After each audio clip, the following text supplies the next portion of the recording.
وكل ضلالة في النار. أعوذ بالله السميع العليم من الشيطان الرجيم. بسم الله الرحمن الرحيم. هو الذي أرسل رسوله بالهدى ودين الحق ليظهره على الدين كله ولو كره المشركون. وقال النبي صلى الله عليه وسلم عن معاذ بن جبل رضي الله تعالى عنه قال قال رسول الله صلى الله عليه وسلم يا معاذ لا تشرك بالله شيئا أو قتلت هرقت. رواه أحمد. وقال النبي صلى الله عليه وسلم قال رب اشرح لي صدري ويسر لي امري واحلل عقدة من لساني يفقهوا قولي رب زدني علما. حمد و ثنا، تعریف و توصیف،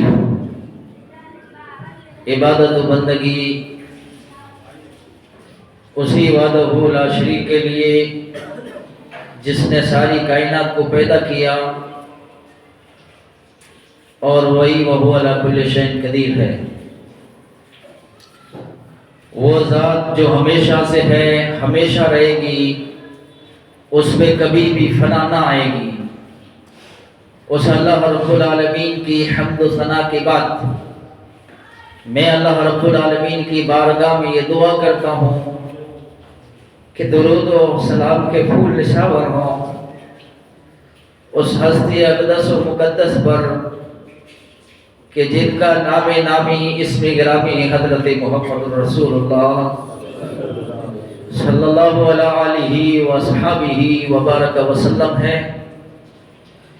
جو ہمارے لیے بشیر اور نذیر بن کر آئے ہوئے تھے.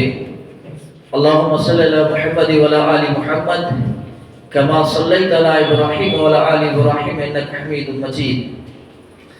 اللہم بارک علی محمد وعلی آل محمد کما بارکت علی ابراہیم وعلی آل ابراہیم انک حمید مجید. عزیز دوستو، بزرگوں،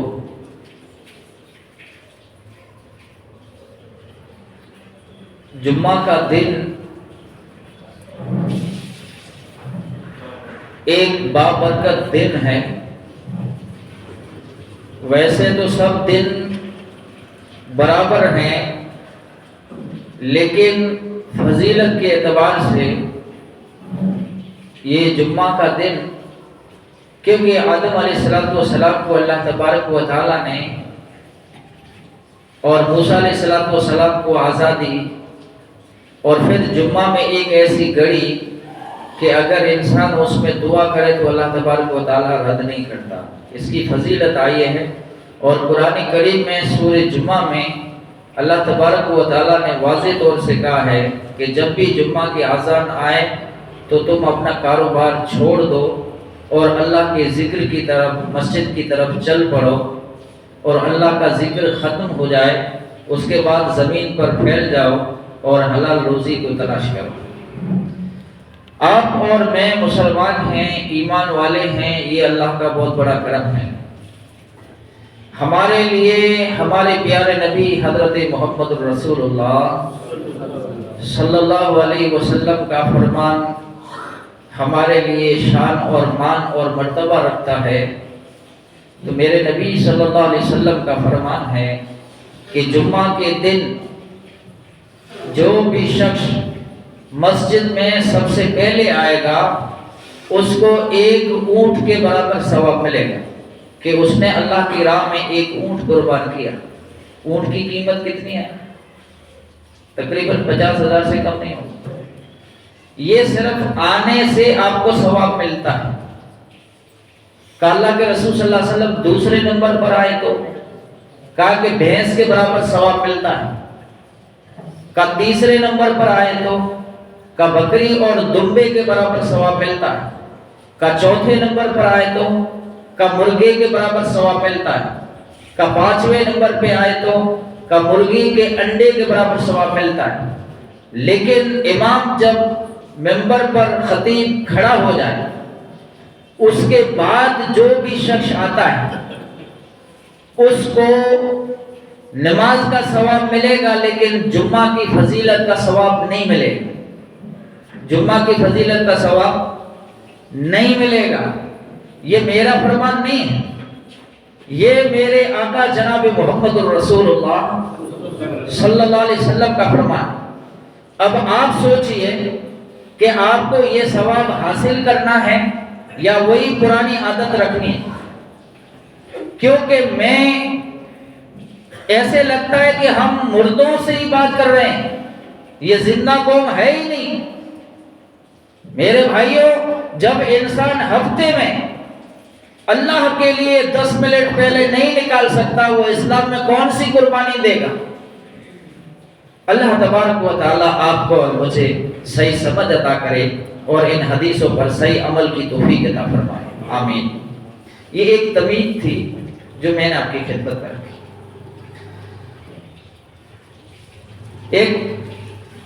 کیونکہ ہر جمعہ میں آپ کو بتلاتا رہا ہوں قرآن حدیث، تو آج میں چاہتا ہوں کہ میری ماں اور بہنوں کے بارے میں بھی ان کو چند باتیں بتاؤں، نہیں تو پھر ناانصافی ہو جائے گی، کیونکہ جمعہ کا وقت ایک تنگ ہوتا ہے اور ہم لوگ ایک بات کرتے ہیں وقت ختم ہو جاتا ہے، تو بیچاری ان کو بھی پتا چلے کیا ہے۔ تو آج میں نے صرف عورتوں کے لیے خاص نہیں کیا، صرف مردوں کے لیے خاص نہیں کیا، کیونکہ موضوع دونوں الگ الگ ہے۔ تو میں نے چاہا کہ آپ آئیں تو چند باتیں آپ کو بھی ملے، چند باتیں میری ماں اور بہنوں کو بھی قرآن حدیث کی روشنی میں ملے۔ عورت، لوگ سمجھتے ہیں کہ عورت کا کام صرف روٹی پکانا، بچوں کی پرورش کرنا، اس پہ ختم ہو جاتا ہے۔ عورت کا کوئی اسلام میں مقام نہیں ہوتا۔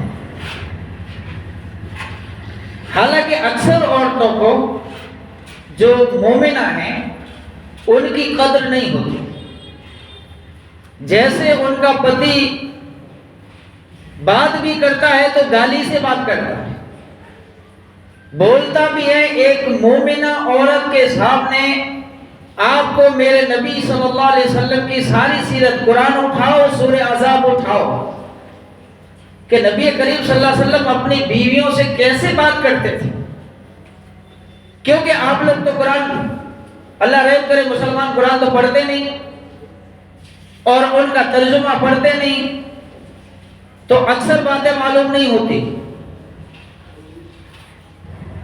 آپ کو معلوم ہے عورت اسلام میں بڑا مقام رکھتی ہے۔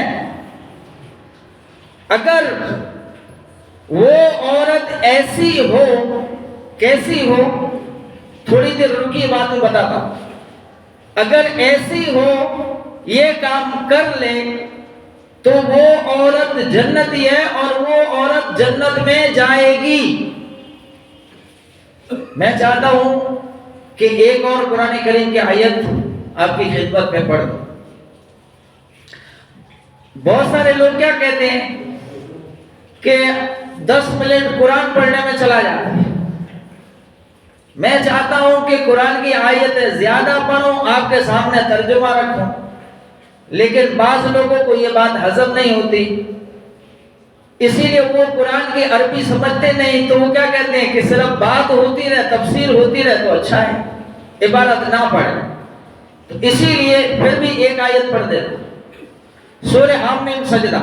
ان الذين قالوا ربنا الله ثم استقاموا تتنزل عليهم الملائكة الا تخافوا ولا تحزنوا وابشروا بالجنة التي كنتم توعدون نحن أولياؤكم في الحياة الدنيا وفي الآخرة وَلَكُمْ فِيهَا مَا تَشْتَهِي أَنفُسُكُمْ وَلَكُمْ فِيهَا مَا تَدَّعُونَ نُزُلًا مِّنْ غَفُورٍ رَّحِيمٍ۔ اس کا ترجمہ یہ ہے کہ اللہ تبارک و تعالی جنت کی بشارت مرد ہو یا عورت ہو ان کو عطا کرتا ہے جو یہ اپنی زبان اور دل سے کہتے ہیں کہ ہمارا رب صرف اللہ ہے، ہمارا رب صرف اللہ ہے، اور یہ صرف کہتے نہیں ہیں، پھر اس پر ڈٹ جاتے ہیں، جم جاتے ہیں۔ مطلب کیا ہے؟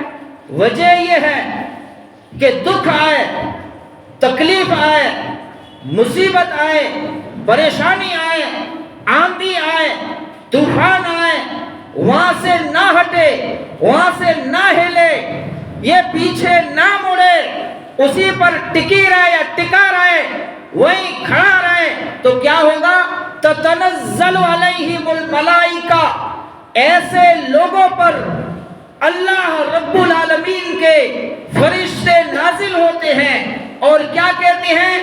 تم غم نہ کرو، تم خوف نہ کھاؤ، ہم نے تمہارے لیے ایسی جنتیں تیار کر کے رکھی ہیں جن کے نیچے سے نہریں بہتی رہیں گی، جہاں سے آپ کو کبھی بھی نکالا نہیں جائے گا، اور دنیا میں بھی ہم آپ کے رفیق اور دوست ہیں، آخرت میں بھی ہم آپ کے نگہبان رہیں گے۔ سمجھ میں آیا؟ سورہ حامیم سجدہ آیت نمبر 18 سے 32 تک ویسے ہی ترجمہ جیسے میں نے آپ کی خدمت میں رکھا ہے، آپ دیکھ سکتے ہیں۔ نبی اکرم صلی اللہ علیہ وسلم، مسند احمد کی حدیث ہے، سفر معراج پر گئے۔ یہ بھی سفر میرے آقا کا عجیب ہے، اگر اس کے بارے میں گفتگو کریں۔ ویسے میرے نبی صلی اللہ علیہ وسلم کے دو سفر ہیں، ایک آسمانوں کا ہے، ایک ہجرت کا آ جاتا ہے مکہ سے مدینہ۔ اللہ کے رسول صلی اللہ علیہ وسلم کہتے ہیں جب میں معراج کی رات معراج پر گیا تو مجھے ایک قبر کی خوشبو آئی، ایک خوشبو کو میں نے محسوس کیا، ایک خوشبو کو میں نے سونگا۔ میں نے عرض کیا ہے جبریل یہ کس کی خوشبو ہے جو مجھے معراج کے وقت میں بتائی گئی؟ جبریل امین نے بتایا کہ یہ وہ عورت ہے جو فرعون کی بیٹی کو سر میں کنگھی کرا کرتی تھی۔ کس کے؟ فرعون کی بیٹی کے سر میں کنگھی کرا کرتی تھی۔ ایک دن کنگھی گر جاتی ہے، سوچو تو صحیح، کنگھی گر جاتی ہے، بسم اللہ کر کے اللہ کا نام لے کر اس کو اٹھاتی ہے۔ فرعون کی بیٹی کہتی ہے کہ کیا تو میرے رب کو رب نہیں مانتی؟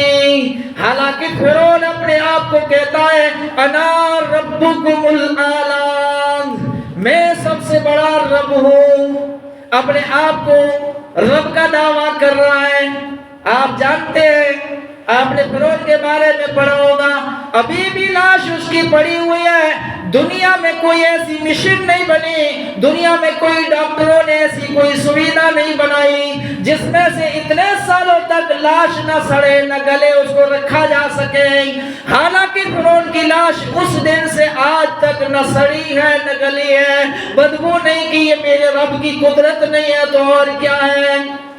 لوگ تو اس کو دیکھ کر ایمان لے آتے ہیں، اپنا عقیدہ چھوڑ دیتے ہیں، پلٹ جاتے ہیں۔ کیا یہ نشانی تمہیں نظر نہیں آتی؟ مصر کے میوزک خانے میں رکھی ہوئی ہے۔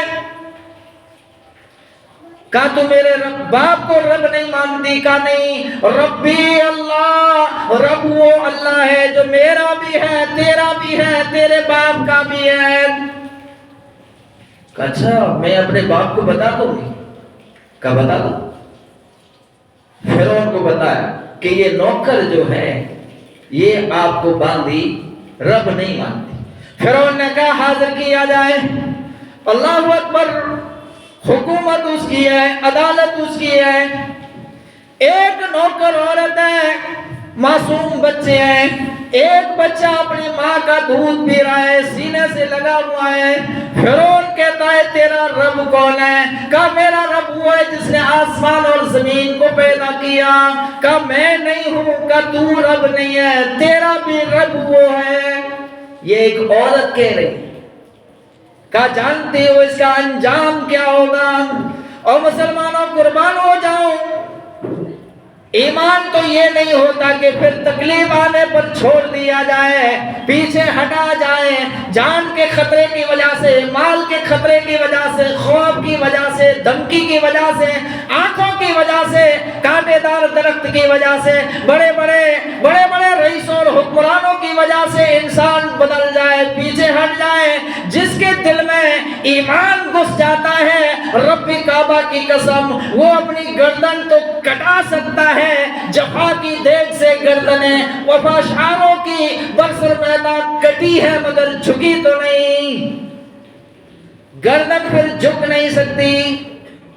اس کو کہتے ہیں ایسے لوگوں کو اللہ تبارک و تعالی نے جنت کی بشارت دی ہے۔ فرعون نے کہا کڑائی ایک ایسا بڑا منگایا جائے جس میں تیل کو کھولا جائے، گرم کیا جائے۔ اللہ اکبر، بہت بڑے تیل کا کڑھائی لایا گیا، کڑھائی لائی گئی اور اس کے اندر جب پورا طریقے سے کھولنے لگا، دیکھو تو صحیح، ایک ایک کر کے اس کے سامنے اس کے بچوں کو ڈالا گیا۔ جیسے ہی بچے ڈالے جاتے ہیں ہڈیوں کا ڈھانچہ بن جاتا ہے۔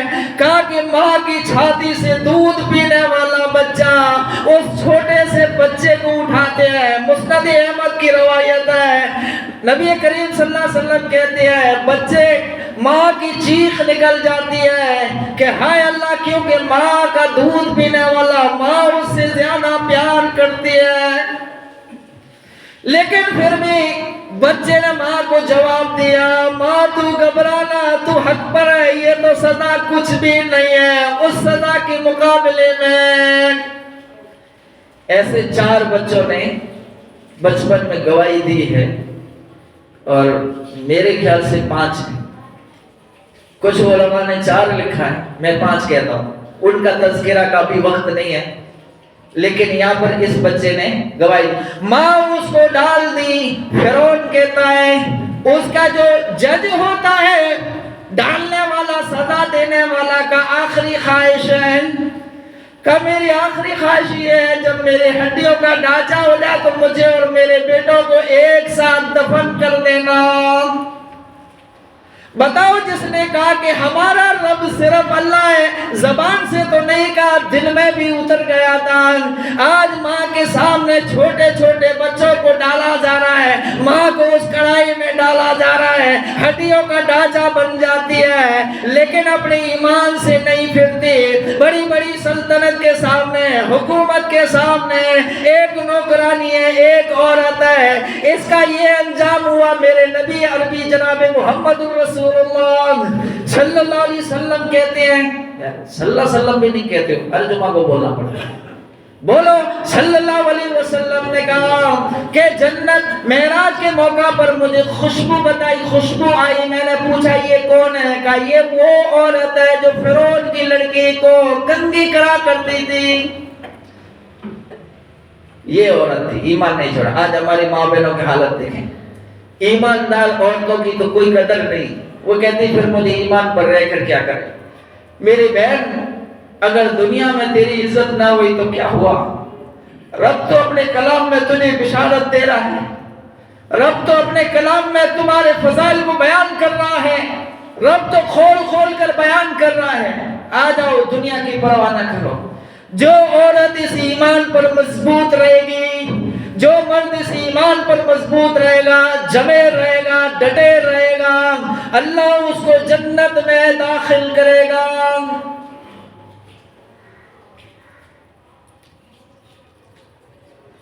ایک اور عورت ہے جس کا نام ہے حضرت سمیہ، عورتوں میں پہلے اسلام لانے والی یہ عورت ہے اور مکے کا رئیس آدمی ہے۔ ابو جہل یہ غریب عورت ہے، جو دوسروں کے برتن مال کر اپنا گزارا کرتی ہے، دوسرے کے گھروں میں مزدوری کر کے اپنے گزارا کرتی ہے، غریب اور مسکین عورت ہے، کلمے کی وجہ سے حضرت سمیہ کو پکڑ لیا گیا۔ آپ کو کوئی تکلیف آئی؟ کوئی قربانی آپ نے نہیں کی، پکڑ لیا۔ ابو جہل کہتا ہے انجام خطرناک ہوگا، کہتی ہے میرے انجام کی فکر نہ کر، اپنے آپ کے بارے میں سوچ، کیونکہ میرے نبی کے کہنے پر میں تو جنت کو دیکھ رہی ہوں، میں تو خوش ہوں۔ ہائے ہائے، بیٹے کے سامنے پتی کو تینوں کو ننگا کر دیا، تینوں کو ننگا کر دیا، اور کہا کہ 2 اونٹ لائے جائیں، ایک پیر ایک اونٹ سے باندھا، دوسرا پیر دوسرے اونٹ سے باندھا، اور بتا رہے ہیں، کہہ رہے ہیں غریب ہے، ہاتھ میں کچھ بھی نہیں، کھانے کے لیے کچھ بھی نہیں، بڑے بڑے رئیس کے سامنے کہہ رہی ہے تو کچھ بھی کر لے، لیکن میں کلمے کو چھوڑنے والی نہیں، میں ایمان کو چھوڑنے والی نہیں۔ تتنزل علیہم الملائکہ اللہ تخافوا ولا تحزنوا۔ آج تھوڑی سی دیکھو تو جس لڑکی کو تم نے 16 سال تک پڑھایا، 16 سال تک اس کی پرورش کی، تم نے توحید کا سبق دیا، نمازی بنایا، آج 18 سال میں تمہارے ماں باپ کی گردن پر چھری چلا کر ایک غیر کے ساتھ بھاگ جاتی ہے، اسلام کو چھوڑ دیتی ہے۔ اب مسلمانوں شرم کرو، تمہارا احمد آباد اول نمبر پر ہے، سوچو تو صحیح، یہ ایمان نہیں ہے، یہ تعلیم کہاں سے گئی؟ ایمان آنے کے بعد انسان گردن کٹا سکتا ہے لیکن اسلام کو نہیں چھوڑ سکتا۔ یہ تعلیم کہاں سے آئے گی؟ کیونکہ قرآن تو ہم نے کبھی پڑھا ہی نہیں، اور ان بچیوں کو بھی جن کے اندر ایمان ہونا چاہیے تم نے ٹی وی لا کر رکھی ہے، تم نے بڑی بڑی موبائلیں دی ہیں، تم نے ان کو آزادی دے دی، بھگتو نتیجہ۔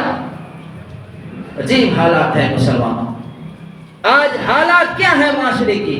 آپ نے دیکھا ہے الا ماشاء اللہ، سوائے ایسے چند ہوں جو نبی صلی اللہ علیہ وسلم کی سنت کے مطابق وہ گھر چلتا۔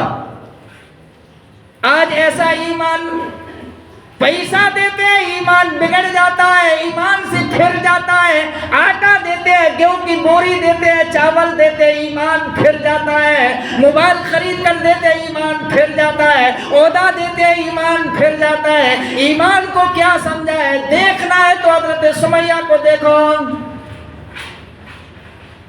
بڑے ظالم کے سامنے کہتی ہے تو کچھ بھی کر لے، ایمان کو چھوڑنے والی نہیں۔ اونٹ کو کھینچا جائے، ایک کو مشرق کی طرف ایک کو مغرب کی طرف، بیچ میں سے 2 ٹکڑے ہو گئی، بیچ میں سے جسم پھٹ گیا، شرمگاہ پر تیر نیزہ مار دیتا ہے، چیخ نکلتی ہے، کہتی اللہ تم میری حفاظت کرنا۔ میرے نبی عربی جناب محمد رسول اللہ صلی اللہ علیہ وسلم نے فرمایا کہ او یاسر کے خاندان والوں، سب ایک ایک کر کے جنت میں جائیں گے، تم اکٹھا ساتھ بن کر جنت میں جاؤ گے۔ میرے نبی کہہ دے وہ بات غلط ہو سکتی ہے؟ جنت کی بشارت ملی ایمان کی وجہ سے۔ میری ماں، میری بہن، میرے بھائی، ایسا ایمان ہونا چاہیے۔ ایمان ایسا نہیں ہے کہ تکلیف آئے تو چھوڑ۔ حضرت ذوالنورا، تیسرا واقعہ بتلا رہا ہوں، سنو، حوالے کا میں ذمہ دار ہوں۔ حضرت ذوالنورا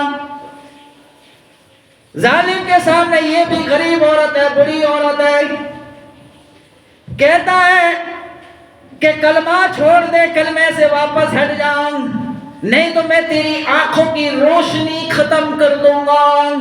اللہ اکبر۔ حضرت ذوالنورا کہتے تو کچھ بھی کر لے، میں اسلام کو نہیں چھوڑ سکتی۔ کا ایک سلیے کو آگ میں تپایا جائے، سوچو تو صحیح، کس سے کہانیاں نہیں ہیں، یہ صحیح حدیث بیان کر رہا ہوں. اور سلیے کو تپانے کے بعد جب پوری طرح سے تپ جاتا ہے، حضرت زنیرہ کی آنکھوں میں ڈالا جاتا ہے. سریا تپا ہوا، سریا آگ میں تپایا ہوا آنکھوں میں ڈالا جاتا ہے. آنکھوں کا یہ جو ہوتا ہے پورا نکل جاتا ہے، پھٹک جاتا ہے، پھٹ جاتا ہے. ظالم کہتا ہے دیکھو میں نے تمہاری روشنی چھین لی، میں نے تم کو اندھا بنا دیا. حضرت زنیرہ کہتی ہے یہ بھی میرے رب کے حکم سے ہوا ہے، تیری کوئی طاقت نہیں کہ تو میری روشنی کو ختم کر سکے. اللہ اکبر.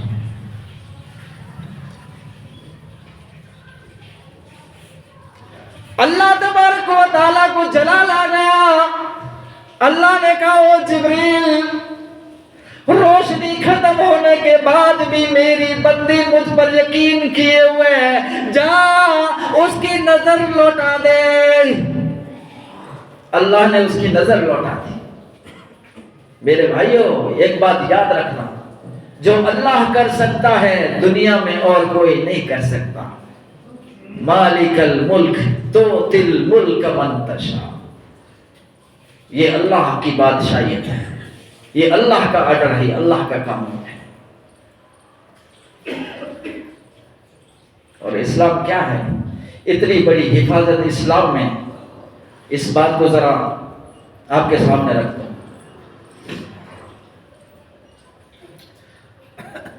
حاکم تائی کی بیٹی مسلمانوں نے حملہ کیا، گرفتار ہو گئی. صحابہ اکرام نے گرفتار کر لیا. امام الانبیاء جناب محمد رسول اللہ صلی اللہ علیہ وسلم کو بتلایا گیا. میرے نبی حضرت محمد رسول اللہ صلی اللہ علیہ وسلم آتے ہیں، گشت کرتے ہیں، چکر لگاتے ہیں، دیکھتے ہیں ایک عورت کا سر ننگا ہے، ایک عورت کے سر پر دوپٹہ نہیں ہے. میرے نبی جلدی سے وہ چادر دیتے ہیں اور صحابی کو کہتے ہیں کہ اس عورت کا سر ڈھانپ لو، یہ چادر اس کے سر پر رکھ دو. کہ اللہ کے رسول صلی اللہ علیہ وسلم کافر عورت ہے، یہودیہ ہے، جنگ کرنے آئی تھی، گرفتار ہو گئی ہے، ایسی عورت کے سر پر یہ چادر کیسے رکھ سکتے ہیں؟ اور قربان ہو جاؤں میری نبی کی تعلیم پر. ایسا صاحب اسلام ہے جس نے اپنوں کی عزت نہیں کی بلکہ غیروں کی بیٹیوں کی بھی عزت کرنے کا طریقہ اگر کسی دھرم نے بتایا ہے تو میرے نبی جناب محمد رسول اللہ صلی اللہ علیہ وسلم نے بتایا ہے. مسلمانوں ہماری لڑکیاں ننگے سر پھرا کرتی ہیں.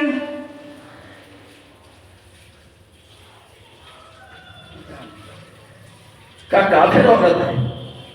کا نہیں، رکھ دو. کا تم کون ہو؟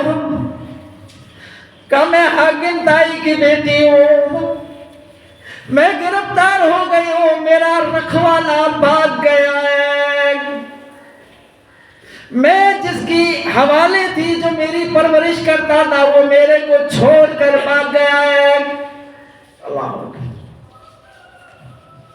میرے نبی کہتے ہیں صلی اللہ علیہ وسلم کہ ساتھیوں اس کو جو چاہیے وہ دے دو، یہ جہاں جانا چاہتی ہے اس کو عزت کے ساتھ روانہ کر دو. کہ تیرا رکھوالا کون ہے؟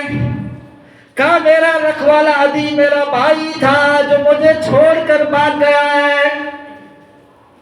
بھائی جب پہنچ جاتا ہے تو دیکھتا اب تو واپس جانا مناسب نہیں ہے، اور صحابہ اکرام نے جہاں چھانا تھا اس کے بھائی کے پاس چھوڑا.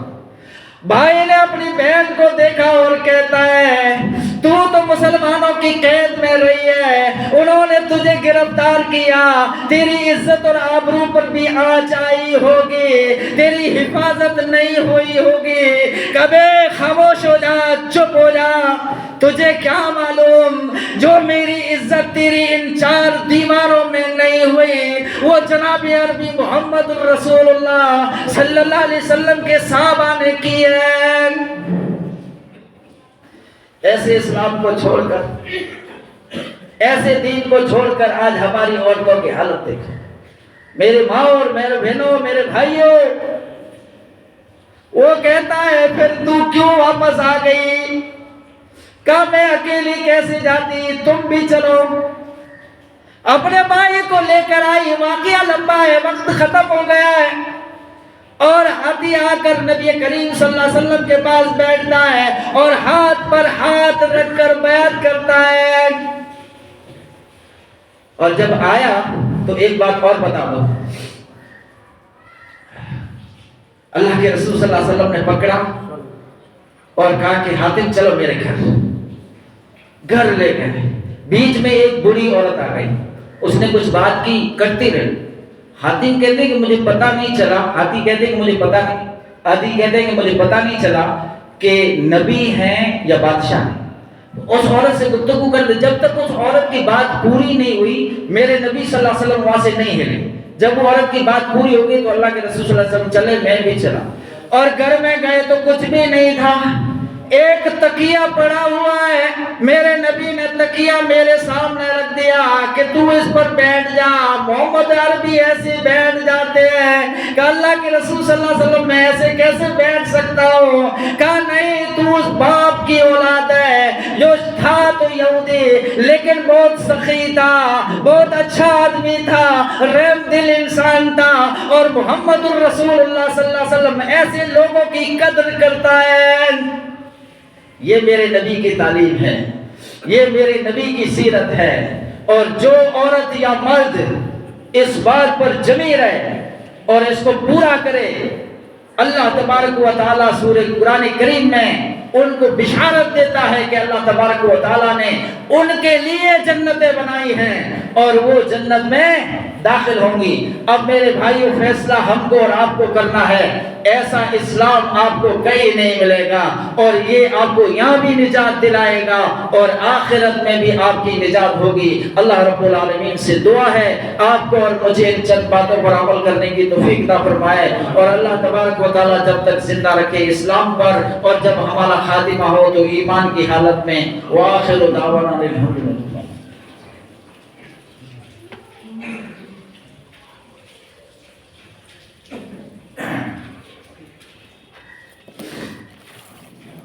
الحمدللہ الحمدللہ۔